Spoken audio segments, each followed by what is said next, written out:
Walaupun memiliki stigma yang kurang baik, tato merupakan salah satu kesenian yang sering digunakan untuk mengekspresikan diri. Tato merupakan salah satu kesenian yang paling tua yang sudah ada sejak tahun 6000 sebelum Masehi. Tapi tahukah kalian, di balik stigma dan risiko buruknya, tato juga ada manfaat kesehatannya untuk tubuh. Sebenarnya, apa yang membuat tato menjadi permanen? Apa saja risikonya? Dan apakah benar tato ada manfaatnya untuk tubuh? Halo semua, kembali lagi dengan saya Alexander Leslie di Chemancer. Hari ini kita akan membahas tentang tato.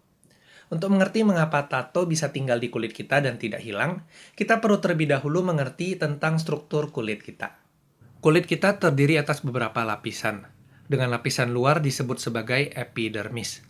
Lapisan ini terdiri atas sel yang senantiasa mengalami regenerasi. Oleh karena itu, tinta tato tidak ditempatkan di lapisan epidermis. Tato dihasilkan dengan memasukkan tinta ke lapisan di bawah lapisan epidermis yang kita kenal dengan istilah dermis. Ketika ada zat asing yang masuk ke dalam tubuh, dalam kasus ini tinta tato, maka tubuh akan merespon dengan mengirim sistem imun ke daerah yang terluka. Salah satu sel dalam sistem imun yaitu makrofage berusaha memakan tinta tersebut untuk menyingkirkannya. Namun tinta tato memiliki ukuran molekul yang terlalu besar, sehingga makrofage tidak dapat menyingkirkan tinta tersebut secara menyeluruh. Sebagian molekul tinta yang tertangkap oleh makrofage dibawa ke kelenjar limfa agar dikeluarkan oleh tubuh. Tetapi mayoritas dari molekul tinta lainnya tertahan di dalam dermis menghasilkan tato yang bersifat permanen. Tetapi pembuatan tato bukanlah tanpa resiko. Tinta tato dimasukkan ke lapisan dermis dengan menggunakan jarum yang ditusukkan berulang kali. Seperti halnya luka pada umumnya, pembuatan tato juga memiliki resiko infeksi, bengkak, dan menghasilkan sensasi terbakar pada kulit tempat tato dibuat. Selain itu ada juga orang yang memiliki alergi terhadap tinta tato yang digunakan. Keloid atau benjolan dapat terbentuk pada kulit tempat tato dibuat. Tetapi resiko-resiko yang disebutkan di atas sangatlah jarang terjadi. Resiko lain yang dapat terjadi berkaitan dengan penggunaan jarum pada pembuatan tato. Penyakit-penyakit seperti hepatitis B, hepatitis C, dan tetanus dapat ditularkan jika menggunakan jarum yang terkontaminasi. Oleh karena itu, penting untuk melakukan pembuatan tato di tempat-tempat yang terpercaya dan terakreditasi. Selain itu, pada beberapa jenis tinta tato, terkandung logam yang dapat mengganggu hasil pemeriksaan dengan MRI. Di balik risiko-risiko yang telah disebutkan di atas, terdapat manfaat dalam proses pembuatan tato untuk tubuh kita. Proses pembuatan tato membuat sistem imun kita berada dalam posisi waspada, sehingga menjadi lebih siap dalam menghadapi serangan. Penelitian tentang manfaat tato ini melibatkan 29 peserta.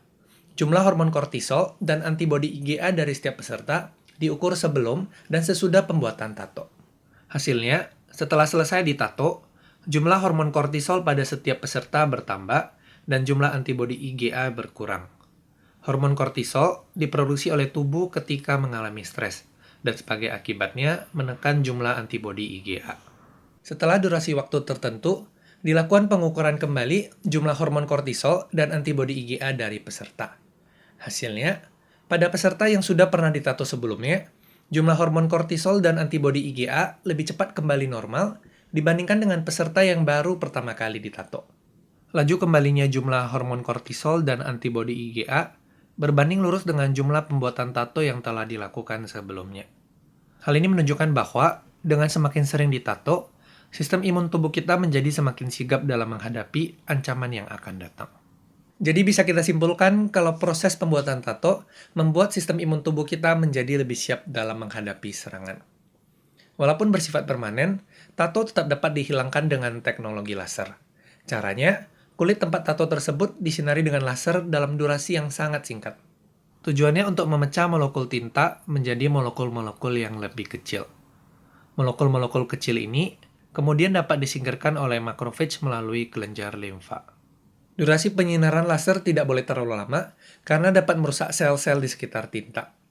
Agar tato benar-benar hilang, prosedur ini perlu diulang hingga beberapa kali. Prosedur penghilangan tato dengan teknologi laser ini mahal dan menyakitkan.